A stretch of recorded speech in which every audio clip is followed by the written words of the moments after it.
Chers amis, chers abonnés, bonjour. Cette vidéo pourrait avoir plusieurs noms. Le ghosting numéro 3, pourquoi numéro 3? Parce que j'ai déjà fait 2 vidéos sur le ghosting. Cette vidéo, on pourrait aussi l'appeler allègrement le phishing amoureux. Voilà. Ou le phishing tout court. Je discutais tranquillement avec quelqu'un, tout allait bien, et puis tout d'un coup, cette personne a totalement disparu. On va parler, effectivement, de tout ça avec réalisme. Ça veut dire que bon nombre de témoignages me saisissent, n'est-ce pas, dans le bon sens du terme, de « je comprends pas, je supporte pas, je le vis très mal, je suis dissous ». Donc on va regarder les choses de manière réaliste. Avant de les regarder de manière réaliste, il faut les regarder de manière descriptive. Que se passe-t-il? De quoi parle-t-on? On va encore rentrer dans le détail, on va essayer, et vous verrez que il y a des situations incongrues, pour ne pas dire ubuesques, dans cette existence relationnelle. Toute la question, c'est sur quel support, dans quel support sommes-nous, dans quel monde sommes-nous? Le monde de la réalité ne vous protège de rien, le monde du virtuel encore moins. Le monde de la réalité ne vous protège de rien, le monde du virtuel encore moins. Vous avez 2 heures pour travailler sur ça. C'est un sujet de dissertation absolument extraordinaire. Alors, c'est plutôt une vidéo qui va concerner effectivement des éléments dits virtuels. Autrement dit, l'antithèse de la réalité. On ne parle pas du réel, qui est une autre notion très psychanalytique, très lacanienne, très philosophique. On va parler de la réalité. Que beaucoup de gens appellent le réel, mais je pense que le réel, c'est une toute autre affaire, c'est une toute autre chose, c'est quelque chose qui nous échappe. Ce qui nous échappe un peu moins, c'est la réalité. Donc on va parler de ce qui nous échappe un peu moins, c'est-à-dire la réalité. Imaginez si on faisait une vidéo, une intervention sur ce qui nous échappe, qu'est-ce qu'on pourrait agripper, attraper de ce qui nous échappe? Donc on va partir d'un présupposé de base qui est une notion qui nous échappe un tantinet un peu moins, la réalité. Pourquoi ça nous échappe un peu moins? Parce que la réalité, elle a une vertu, elle est sous nos yeux, et c'est très difficile de faire comme si on n'avait pas vu ce qui s'était passé. Même si il existe une chose qui s'appelle le déni, qui est un système psychique de protection, un système de défense psychique, à la base. Vous discutez, je ne sais pas comment, il y a 1001 manières de discuter sur le net, sur la toile, sur l'écran, petit écran, grand écran, de discuter avec une personne et de rencontrer une personne, de rencontrer une personne et de discuter avec une personne. Ça peut être Instagram, ça peut être Facebook, ça peut être un site, ça peut être les applis de rencontre, bien évidemment, ça peut être un site médical, un site psycho, un site sport, un site de voyage, un site de ce que vous voulez, peu importe, il y a 1001 manières d'avoir une interaction avec quelqu'un et lui dire ce que tu racontes, c'est génial, et la personne va commencer à dire « Ah ouais, ah ben, je suis content que ça te plaise », et hop, c'est parti, en voiture Simone, ça discute. Alors ça discute, attention, ça s'écrit. Ça discute pas. Discuter, c'est verbal, c'est fluide, c'est du vent. Hein, du vent dans le bon sens, parce qu'il n'y a pas... Hein, discuter, c'est du souffle. Hein, c'est du vent, c'est du souffle. Voilà, il n'y a pas de communication possible, verbale, de face à face, sans souffle. La parole, c'est du souffle. C'est notre zone bucco-labiale qui permet d'articuler les choses de manière à ce qu'elles soient intelligibles, à ce que ça raconte quelque chose, à ce que ça traduise quelque chose. Mais la parole, c'est du souffle. Indépendamment de ces caractéristiques dites anthropologiques, puisque ça concerne l'être humain et son développement, et les mécanismes qu'il utilise pour arriver à traduire effectivement ce qu'il ressent. Donc la parole, c'est du souffle. Donc, on se parle? Non. Souvent, j'entends les gens me dire, on se parle, on s'est parlé pendant tant de temps, on s'est parlé toute la soirée. Il n'y a pas de parler, on s'est écrit toute la soirée, on s'est écrit pendant une semaine, on s'est écrit pendant 2 semaines, on s'est écrit, on s'est pas parlé. Non, on s'est écrit. C'est pas la même chose. Alors c'est vrai qu'au jour d'aujourd'hui, on vit, voilà une expression qui n'existe pas, c'est une incongruité au jour d'aujourd'hui, dire au jour d'aujourd'hui, hein, c'est une incongruité linguistique, mais néanmoins j'aime l'utiliser. Voilà. Je discute, j'écris avec une personne depuis un certain nombre de temps rencontrée sur le net. Peu importe le moyen, on vient de l'expliquer. Il y a une accroche de ouf. Alors il y a 2 scénarios. Il y a des gens qui ont une super accroche sur 1 ou 2 jours, et d'autres qui ont une super accroche sur 2 semaines, 1 mois, 2 mois, 3 mois, voire plus. D'accord? 2 cas de figure différents. Pour réduire, parce que sinon il y a 150 000 cas de figure. Toute la question, c'est qu'est-ce que vous vous racontez? Est-ce que c'est des boniments? Ouais, ça va, toi chez toi? Ouais, ça va, toi chez toi? Bon, bref, voilà. Ou est-ce que c'est déclaratif? Tu me manques, tu m'as manqué, je t'aime, je pense à toi. Après, cette vidéo, c'est un raisonnement. C'est facile. Une fois que les sentiments s'embrasent, vous pensez bien que c'est une toute autre affaire. Ce que l'on sait, ce que l'on croit savoir est une chose, la conviction affective en est une autre. Oui, j'aimerais bien, pour vous, que la conviction affective ne se détache pas trop de cette, effectivement, compréhension que les choses peuvent vous échapper du jour au lendemain, d'une seconde à l'autre, pour ne pas dire. T'as matché, comme dirait l'expression. Je l'aime pas, cette expression, tout le monde l'utilise. Même les médecins l'utilisent, voilà. Ça a matché entre vous et l'autre. Que ça matche depuis 2 mois, que ça matche depuis 1 mois, que ça matche depuis 2 jours, peu importe. Ça match. Je n'aime pas cette expression, mais je l'utilise. Ça parle à tout le monde. Même moi. Et puis quoi? C'est quoi l'histoire? Tout d'un coup, de manière, selon celui qui le décline, selon celui qui le raconte, les choses, l'échange s'arrête du jour au lendemain. Terminé. Plus rien, plus de son, plus d'image. C'est pour ça que je vous disais, cette vidéo pourrait s'appeler Ghosting numéro 3, dans la mesure où j'en ai déjà fait 2. Voilà. Oui, c'est le propre du ghosting. C'est-à-dire que ça répond parfaitement à la définition factuelle d'une relation qui s'arrête sans explication. N'oubliez jamais ce que je vous ai déjà dit. Une relation s'arrête quand, alors que l'autre a dit « Écoute, moi je vais prendre de la distance » ou ainsi de suite, ou a fait part d'un grand mécontentement, ce n'est pas un ghosting. Un ghosting, c'est sans explication. Rien ne pouvait laisser présager ce qui allait se dérouler. Ghosting. Faire le fantôme. Disparaître. Organiser sa propre disparition. Voilà. Quand il y a l'explication sur pourquoi je me barrais, c'est pas un ghosting. Pourquoi c'est pas un ghosting? C'est mise en place d'un contenu verbal. Je vais me barrer, le mec il se barre ou la nana se barre, c'est pas un ghosting. Il y a une explication, c'est sans surprise. C'est sans surprise. Même si, quand les personnes vous donnent une explication, on a toujours du mal à les entendre et elles ont tendance à être vulgarisées. Pourquoi elles sont vulgarisées? Parce que l'être humain fonctionne avec ses propres données à lui que par rapport aux données à l'autre. C'est bien pour ça qu'il y a beaucoup de gens qui sont étonnés d'un ghosting, qui disent « j'ai été ghosté », il n'y a pas de ghosting, puisque l'autre a expliqué pourquoi il allait prendre de la distance. Or, la vidéo dans laquelle on est aujourd'hui répond bien à la définition, si tant est, du ghosting, c'est-à-dire que du jour au lendemain, plus de son, plus d'image. Est-ce que la personne, quand elle a démarré sa petite vie relationnelle virtuelle, c'est souvent des relations virtuelles. Quand vous connaissez la personne, c'est même pas une garantie. Hein. On peut avoir rencontré une personne, discuter, puis discuter virtuellement avec elle, ce qui ne vous donne absolument pas la garantie qu'au bout de 2 semaines, 2 jours, 2 semaines, 2 mois, 2 ans, vous ayez pas à un moment donné un coup près qui vous tombe sur le coin de la tête. Voilà, ça, il n'y a pas de garantie. Il n'y a pas de garantie. La seule garantie que vous avez, c'est de vibrer quand vous discutez avec l'autre. Très bien. Prenez conscience que c'est peut-être pas partagé. Et prenez conscience, si tant est que c'est peut-être pas partagé, que même si l'autre écrit que c'est partagé, c'est peut-être pas forcément automatiquement frappé du sceau de la véracité. Si vous saisissez ça, vous êtes outillé, armé pour affronter la vie relationnelle, autrement dit la vie et la vie relationnelle. C'est-à-dire qu'il y a des choses qui vous agaceront, mais vous ne tomberez pas des nues parce que vous aurez des outils de compréhension de ce qui se passe. Ça ne veut pas dire que vous cautionnerez, mais vous comprendrez que vous êtes le fruit de ça, ça, ça ou ça. Poursuivons en reprenant nos investigations sur un sujet absolument capital. Pourquoi? Parce qu'il génère tant et tant de turpitude. Je vous renvoie à la forme la plus réaliste des choses. Il n'est pas question de douter constamment, mais il est question d'avoir une vigilance constante et permanente. Ce n'est pas la même chose. Si vous avez le sens de la nuance, vous saisirez à quoi le propos correspond.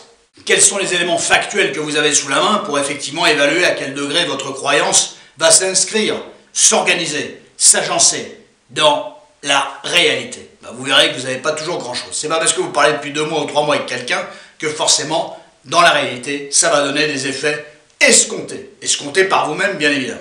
Quand une personne butine dans la conversation avec vous, elle est peut-être en contact avec d'autres personnes.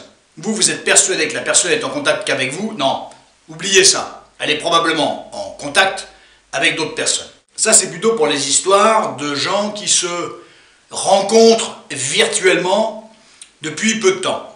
Cette personne qui parle avec vous, elle peut parler avec 10 personnes en même temps.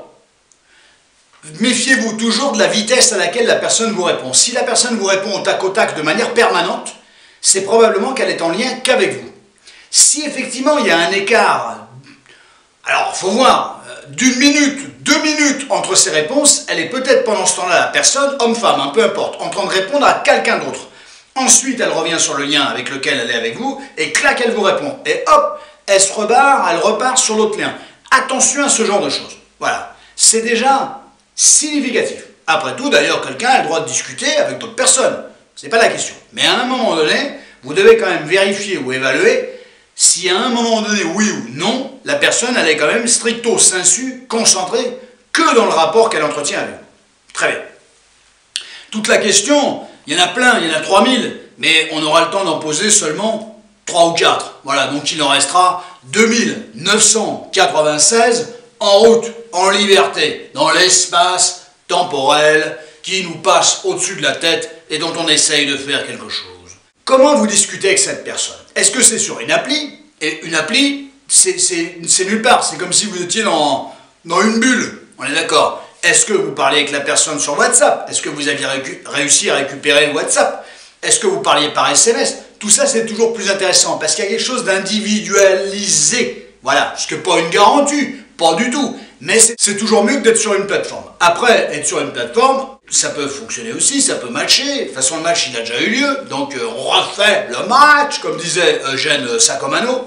Le tout, c'est de ne pas être pris par un truc, j'en ai parlé tout à l'heure, le phishing amoureux. Donc, quelqu'un qui vient, hop, vous attirer, je ne parle pas du love bombing, ça pourrait être dedans aussi, hein, on est bien d'accord. Mais le phishing, hop, vous appâtez, clac, et hop, une fois que vous êtes dans la bourriche, hein, ou dans la poche, ou dans ce que vous voulez d'ailleurs, eh bien, attention à ce genre de truc, vous êtes ferré. Attention à ça, vous êtes et vous devenez potentiellement l'objet de l'autre. Le phishing amoureux, puisque ça se repose sur une base amoureuse, ça joue avec les sentiments. Donc, phishing amoureux. Voilà, ça me semble, moi qui ne maîtrise pas l'anglais, ça me semble un propos qui ne me paraît pas incongru. Donc, poursuivons. Ou reprenons. Le souci du phishing amoureux, notamment, du phishing tout court, c'est que vous êtes au taquet. Que vous soyez un mec ou une nana, que vous ayez 18, 20 ans, une trentaine d'années ou une cinquantaine ou une soixantaine d'années, c'est pas le problème, c'est pas une histoire d'âge. On est bien d'accord? Vous êtes au taquet. Vous parlez avec l'autre et lui faire part de vos plus nobles sentiments, ça a du sens pour vous. Chers amis, chers abonnés, je vous aime beaucoup, mais ce n'est pas parce que les choses ont du sens pour vous qu'elles en ont forcément pour l'autre. Voilà. Ce n'est pas parce que vous êtes au taquet et que vous avez les meilleures intentions pour l'autre que l'autre a automatiquement les mêmes intentions pour vous. Voilà, ça c'est une vraie problématique. Qu'est-ce que ça veut dire tout ça? Ça veut dire qu'il y a, parmi 7800 hypothèses, on va en faire 3.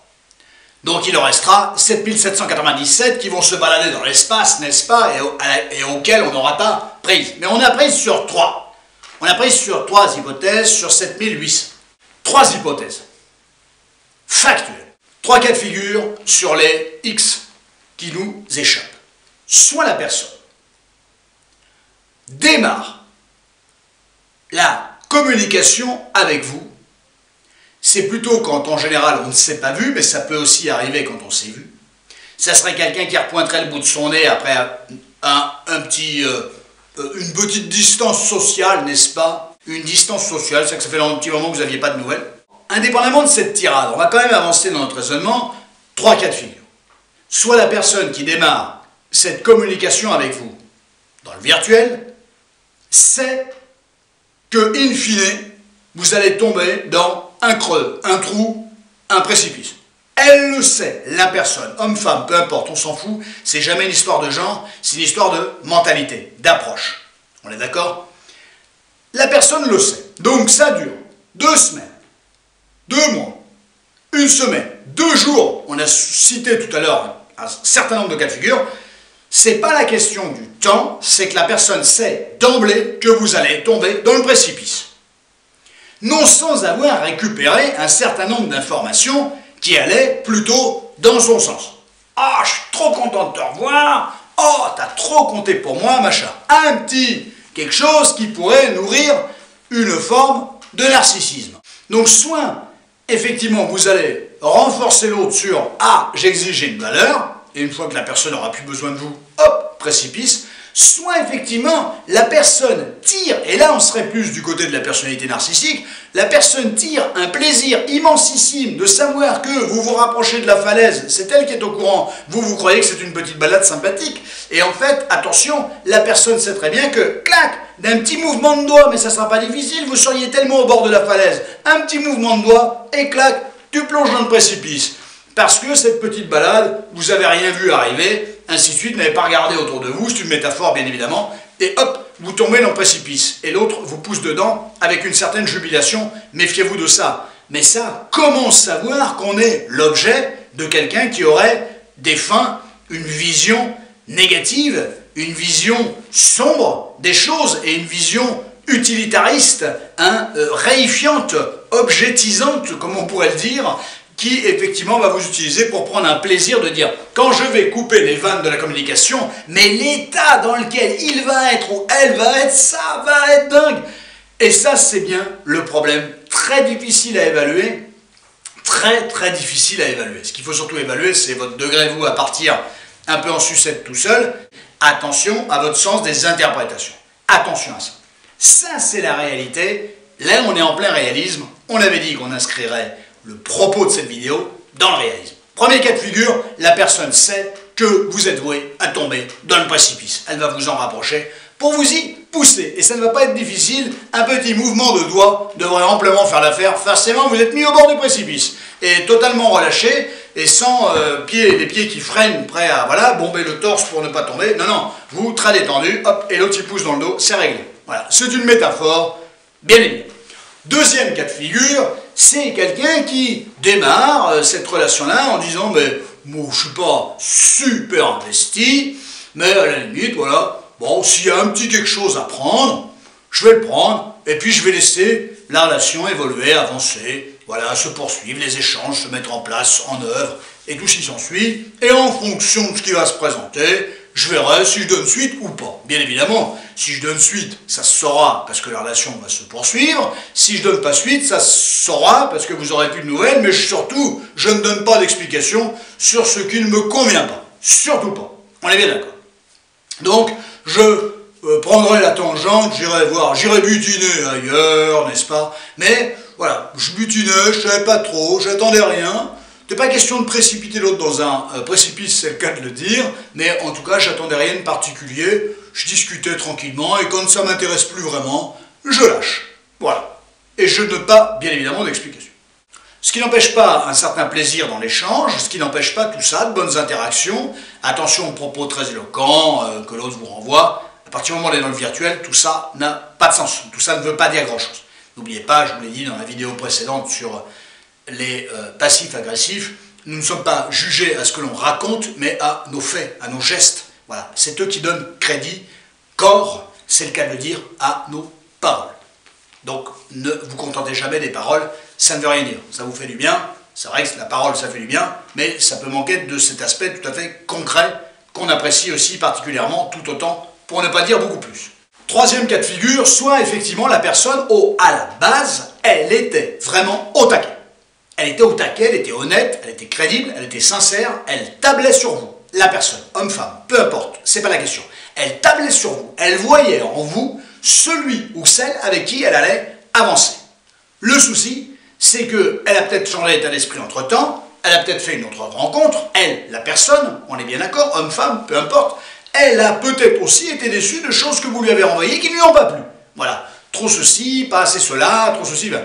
Malheureusement, cette personne-là, toujours la même, n'a pas pris soin de vous en parler. Et ça, c'est un souci. Ou alors, elle vous en a parlé, mais vous avez estimé que, bon, allez, ça allait se remettre, ça allait machin, ça s'était remis une fois, ça s'était remis deux fois, ça s'était pas vraiment cassé, ainsi de suite, voilà. Donc il y aurait eu quand même des indices, n'est-ce pas, mais pas suffisamment pris en considération en ligne de compte, ce qui fait que de facto, ça aurait grillé la relation sans que vous vous en rendiez compte, ou en étant persuadé que ça ne pouvait pas vous tomber dessus. Voilà, méfiez-vous, ça peut, il n'y a pas de garantie, je vous l'ai dit, je vous le redis, je vous le redirai, il n'y a pas de garantie relationnelle. C'est pas parce que les premières fois, vous avez surfé sur quelques problématiques relationnelles, quelques incompréhensions, quelques interprétations, et ainsi de suite, que forcément vous arriverez à le faire à chaque fois. Méfiez-vous de ça. Ça, c'est le troisième cas de figure. En tout cas, soyons d'accord sur une chose, c'est que l'autre, ne donnant plus de nouvelles du jour au lendemain, c'est bien, ça répond bien à la définition du ghosting. Il y avait donc trois pistes qui me paraissaient intéressantes, bien évidemment, comme je l'ai dit tout à l'heure, trois pistes sur X, et on maîtrise ces trois-là. Les autres, c'est beaucoup plus complexe. Elles seront forcément des ramifications de ces trois visions des choses. Aussi désagréable que ça puisse paraître, et c'est pas paraître, c'est à vivre et à ressentir, aussi désagréable que c'est à vivre ce genre d'épisode, il n'y a rien de pire que d'investir une personne et que cette personne vous désinvestisse du jour au lendemain. C'est assez cauchemardesque relationnellement parlant, mais c'est une inconsidération absolument notoire, ça peut arriver, c'est même plutôt, comme qui dirait, à la mode. Attention à ce genre de choses. On va y revenir sur ce qu'il est souhaitable de faire, mais ce n'est pas des formules magiques, il n'y a pas de perlimpinpin. On est bien d'accord, il n'y a pas de formule magique, il n'y a pas de poudre de perlimpinpin. D'accord? Il n'y a pas d'Alice au pays des merveilles. Il n'y a pas de garantie. Fondamentalement, dans deux cas de figure dont on a parlé tout à l'heure, au moins un sûr et un et demi, vous êtes l'objet de l'autre. L'autre vous a utilisé, soit effectivement pour redorer, restaurer un petit peu de narcissisme, j'existe, j'ai une valeur, dis-moi que je suis beau, dis-moi que je suis belle, vas-y, vante-moi, valorise-moi, et puis une fois que tu as fait ton travail, je me débarrasse de toi, tu as fait ton boulot, n'est-ce pas? Enfin, tu as fait le boulot que j'attendais de toi, voilà, je ne t'avais pas dit quel boulot tu devais faire, mais moi je savais que je t'avais confié la tâche de faire un boulot, si vous suivez le laïus. Et donc vous êtes l'objet de l'autre. Faites toujours très attention à ne pas être l'objet de l'autre. Autrement dit, ne vous livrez jamais totalement. Quelqu'un qui est dans le virtuel, je pense qu'il n'est pas souhaitable de se livrer parce que vous ne savez jamais très bien à quelle sauce vous allez être mangé. Au pire, si vous vous livrez, livrez-vous en connaissance de cause, c'est-à-dire je me livre à quelqu'un dont je sais très bien qu'elle peut, la personne, homme, femme, peu importe, me balayer du jour au lendemain. Peut-être parce que ce que je lui livre ne lui conviendrait pas ou elle l'interpréterait mal, la personne, et pourrait me balayer à cause de ça. Donc attention aussi à ce qu'on raconte de soi, parce que ça peut être parfois très problématique. Il n'est pas question de tout masquer, de jouer un rôle, et de vous faire passer pour Batman, hein, ou Spider-Man, ou le Docteur Justice. Hein, vous avez connu le Docteur Justice, c'était vachement bien, les années 70, c'était génial ce truc-là. Et voilà, et ça, attention à ça. Quoi qu'il arrive, méfiez-vous du virtuel, je vous l'ai déjà dit, je vous le redis, je vous le redirai. Le virtuel, ça reste du virtuel. Dans la réalité, qu'est-ce que ça vaut? Alors bien souvent, les gens diront « si ». Moi, je me méfie de ça, de cette onomatopée-là. Si. Parce que le virtuel n'est pas et ne correspond pas toujours à la réalité. Basculer du virtuel dans la réalité, c'est basculer d'une planète sur une autre. Voilà. Et on ne s'adapte pas de la même manière, on ne respire pas de la même manière et les codes ne sont pas les mêmes. Et on est bien d'accord. Donc attention à ça. Et il y a beaucoup de gens qui, donc, malgré le si, disant si, ça va matcher dans la réalité, ouais, ben, j'en ai retrouvé 90% qui me disaient ça va marcher. Bon, donc attention à ça, c'est une évidence. J'ai pas attendu que ces personnes viennent témoigner. Effectivement, on sait que dans la plupart des cas, basculer la réalité basculer du virtuel à la réalité est excessivement complexe. Excessivement complexe. Voilà. C'est une réalité. Ce ne sont pas les mêmes rapports. Ce ne sont pas les mêmes modalités de fonctionnement. Ce ne sont pas les mêmes codes. Souvenez-vous aussi qu'il n'y a pas d'acquis. Ça n'existe pas autant dans la réalité que dans le virtuel. Ça n'existe pas. Ce n'est pas parce que vous discutez super bien avec quelqu'un qui a pseudo matché sur vous, réellement matché sur vous, que demain ça ira bien. Vous n'en savez rien. C'est tout le charme de l'existence. Toute l'angoisse potentiellement, mais moi je préfère le regarder du côté du charme. Gardez toujours un pied sur le frein. Voilà. Il n'est pas question de faire de la haute vitesse, on est bien d'accord. Gardez un pied sur le frein, ne vous livrez pas trop, soyez tranquille, mais soyez toujours réaliste. Là, à ce moment, ça se passe bien, je suis content, mais je sais très bien que demain, ça peut s'arrêter. Ayez toujours, avec l'angoisse qui va avec, je sais bien que c'est compliqué, puisque j'accepte de discuter avec quelqu'un, c'est génial, mais demain ça pourrait s'arrêter. Mais si ça s'arrête demain, c'est une catastrophe, puisque c'est génial aujourd'hui. Et je sais très bien, mais cette disparité, cette dichotomie, elle incarne le quotidien relationnel d'un certain nombre de personnes, et notamment quand on ne se connaît pas, ou on ne se connaît plus, ou on ne se voit plus depuis un certain nombre d'années. Attention à ça. Après, vous faites ce que vous voulez, hein. Quand vous êtes dans le virtuel, bon, sortez le plus vite possible du virtuel, même si vous verrez que ce n'est pas une garantie. Mais il n'y en a pas des garanties. Demandez des FaceTime, demandez des coups de fil, téléphoniques, c'est intéressant ça. Passez des coups de fil, et ainsi de suite. Même, ce n'est pas une garantie. Un coup de fil, c'est virtuel. On ne se voit pas. Un FaceTime, c'est pas mal. On se rapproche, mais on se rapproche avec un écran entre les deux. On est bien d'accord. Alors que quand c'est la réalité, il n'y a pas d'écran, ça fait bizarre, tu le cherches l'écran. Mais il n'y en a pas, cherche pas un truc qui n'existe pas, il n'est plus là. Il y a des trucs, ça match des fois génialement dans la réalité, heureusement. Et tu dis, mais qu'est-ce qu'on a été allé s'emmerder pendant un mois, 2 mois, 2 semaines sur l'écran. Bien sûr, il faut bien démarrer. Il faut bien que les relations aient une racine. Une bonne racine, ça donne un bon arbre, vous le savez. Bon, donc voilà. Mais attention à ça. Donc, rapprocher effectivement rapidement le virtuel de la réalité. Ça, c'est pas un conseil, c'est une approche, plus qu'un conseil. Et demandez toujours, sauf si la personne est à Honolulu et vous êtes à la je ne sais où, dans quelle région de France ou pays francophone ou autre. Demandez à vous rencontrer le plus rapidement possible pour voir si effectivement il y a une véracité derrière cette relation-là.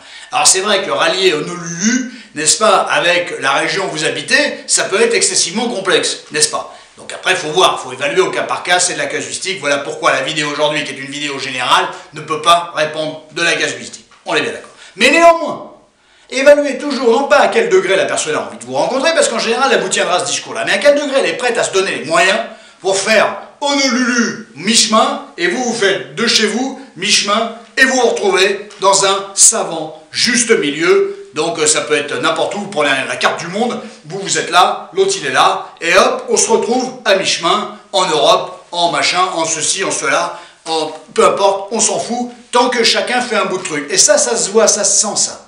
Si quelqu'un a toujours un prétexte, oui mais ça, ceci, oui mais cela, oui mais ceci, oui mais cela, attention, prenez conscience que derrière ça, derrière cette belle relation virtuelle, pas de problème, il y a de belles relations virtuelles, il n'y aura pas de concrétisation dans la réalité. Il faut être conscient de ça. Donc le fisher, parce que le mec ou la nana qui fait du phishing, il s'appelle le fisher. Voilà. Alors le fisher, Fischer, ça me fait penser à... c'est dingue. Ça me fait penser à Klaus Fischer, le buteur allemand du 3 partout, du 3e but allemand, France-Allemagne, 1982, Séville, 8 juillet 1982. La France mène 3 en prolongation, puis 3-2, Rummenigge qui marque un but, on se demande comment, franchement, je le dissèque, je n'arrive pas à comprendre. Et puis Klaus Fischer qui met un retourné, il y a pourtant Amoros, Trésor et Ettori sur la ligne, il n'y en a pas un qui récupère la balle, 3 partout. Fischer. Ça, c'est un truc, on est en 2022, donc ça fait 40 ans que le match a eu lieu. Je me demande comment la France a pu perdre un match pareil. J'y fais souvent référence sur cette chaîne. Je me demande comment la France a pu perdre ce match légendaire pour une génération comme la mienne. Alors, le Fischer, qui n'est pas Klaus Fischer, pardon pour le... lien entre les deux, mais ça m'a rappelé quelques traumatismes footballistiques, n'est-ce pas, dont je vous ai parlé. Où l'autre, effectivement, n'est pas très respectueux et qu'une fois qu'il a trouvé son compte, allez, salut, tu ne m'intéresses plus, je te mets gentiment, méchamment de côté. Je prends même parfois un certain plaisir à savoir que tu vas être en galère totale, blocage et toute la clique, hein, parce que c'est non seulement j'ai plus de nouvelles de l'autre, mais je suis Keblo. Je suis Keblo de chez Keblo. Et ça, c'est assez incroyable, mais néanmoins, c'est notre ère moderne. Voilà, je voulais vous parler de ça, c'était très important, ça permettait effectivement de rallier, rattacher des choses qui étaient un petit peu disparates, n'est-ce pas, mais on peut néanmoins en faire quelque chose, notamment la notion de ce qui est virtuel, des rapports virtuels entre les gens, la notion de la réalité, bien évidemment, ne pas confondre avec le réel, qui est une toute autre affaire, la notion de la croyance, dans le fait que si quelque chose fonctionne bien aujourd'hui, elle va fonctionner demain relativement bien, ce qui n'est absolument pas une garantie, et ça nous permet aussi de reparler de ce ghosting, de cette notion du ghosting, où effectivement, du jour au lendemain, une relation peut s'arrêter, vous êtes ghosté, et tout en étant ghosté d'ailleurs, vous êtes ghosté soit plus de son, plus d'image de l'autre, et soit même ghosté, plus de son, plus d'image de l'autre, et surtout bloqué. Je suis bloqué de partout du jour au lendemain, je ne comprends pas, il y a bon nombre de témoignages sur la chaîne, il y a bon nombre de personnes que j'ai reçues qui venaient me voir et me parler de ça face à cette incongruité relationnelle. Tout aussi incongrue soit-elle, cette situation, elle est malheureusement tout à fait inscrite dans la réalité. Donc attention à ce genre de choses, suivez les petites préconisations que j'ai pu vous tenir disséminées au cours de cette vidéo. Il pourrait y avoir des éléments tout à fait intéressants. Voilà, on a été relativement exhaustif, comme d'habitude. Je pensais que c'était une vidéo courte. Bon, elle ne le sera pas. Je la ferai pas en deux parties parce que j'ai compris que vous n'aimiez pas trop les vidéos en deux parties. Vous regardez, vous valorisez bien la première partie, mais un peu moins la deuxième. Donc j'arrête ça. J'ai compris qu'il fallait que je vous fasse des vidéos plus courtes, ce qui pour moi est excessivement complexe, n'est-ce pas? Bon, je vais m'y atteler. L'être humain, il est fait pour progresser. Comprendre, apprendre, constater, comprendre, apprendre et progresser. C'est comme ça que j'ai tendance à voir les choses. C'est dans ce sens-là que mon propos s'inscrit. On a une année devant nous. Je ne sais pas si je ferai une vidéo par semaine, mais je vais essayer, je vais voir, c'est assez compliqué, mais on va essayer de se donner les moyens pour se rencontrer le plus régulièrement possible. Prenez tous un immensissime soin de vous. Recevez ma confiance. À très bientôt, chers amis, chers abonnés.